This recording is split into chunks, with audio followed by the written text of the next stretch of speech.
Hello, it is Dr. Cinema again. Yay! Why is The Mummy the pick? As you well know, Universal Studios is relaunching their cinematic universe of the classic monsters, including Dracula, Frankenstein, and the creature from the Black Lagoon. And even though it was supposed to kick off back in 2014 with Dracula Untold, they just didn't think it was enough success in order to justify that. So they decided that the first official installment and the launch pad of their universe was in 2017's film The Mummy. Now, this is, of course, a different mummy. This is an Imhotep. This is Amenet. It's a female mummy, anyway. And so it also has Tom Cruise as sort of the protagonist, and this is the action adventure kind of horror cinematic universe that Universal is going with. So I began to ask the question, why the Mummy? I mean, the Mummy is a great Universal monster, but is it really like the launch pad of a cinematic universe? Is it really your version of Iron Man? Well, let's take a look at some of the other Universal monsters that are part of the original cinematic universe. Of course, the first pick by some people probably be Dracula for this kind of thing. And that was the original idea. But if you look over since like the first Dracula movie, there have been a lot of different interpretations of the character. I mean, Jesus, there's exploitation films, comedy takes, more serious ones. Hell, I think I just did a movie Face Off where I used a 1990s one, and probably since then it's probably been like five or so or something, not including Dracula Untold. So,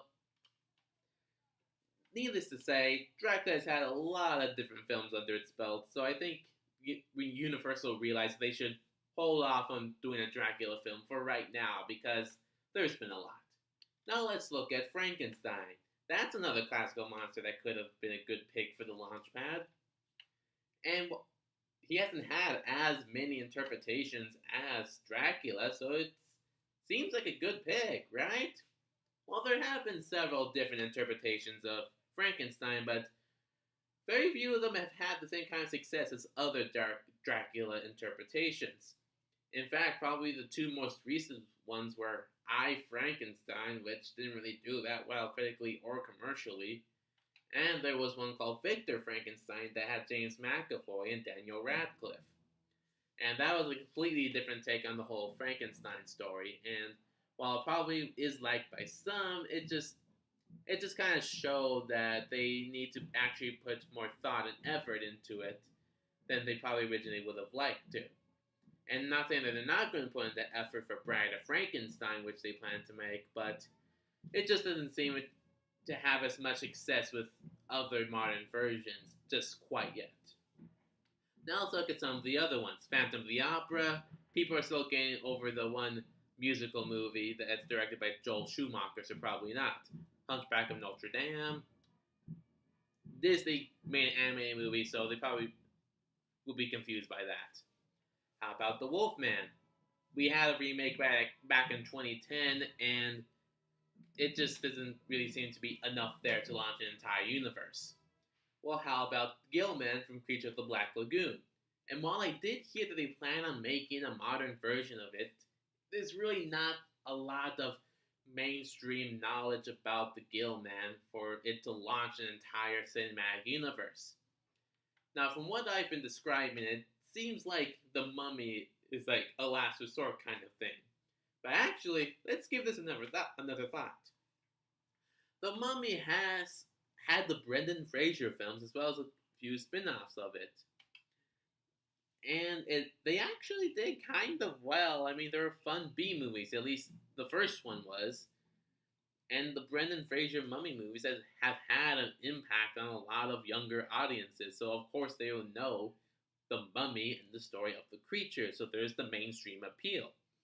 And from a history standpoint, it is probably one of Universal Monsters' best portrayed creatures. So, that does seem like a good idea. but they also had to do it in a way where they weren't being drawn comparisons to the Brendan Fraser films because even though they're not like the top A movies, they're still very beloved by a lot of people. So they did a different sort of take on it, while also in sort of like an ingenious move, sort of left it open for the Brendan Fraser mummy movies to still be canon. And this is actually kind of an ingenious move because it establishes like the first entry of of a universe while also showing that there is still a lot of history before this first entry. So I guess from that point, it actually does make a lot of sense for why would they will pick the mummy. So I know it's not didn't really do that well critically and did last a lot of money, but it still seems that it was enough for them to justify a cinematic universe. So regardless of what you say, Quachi, looks like they're going through with it.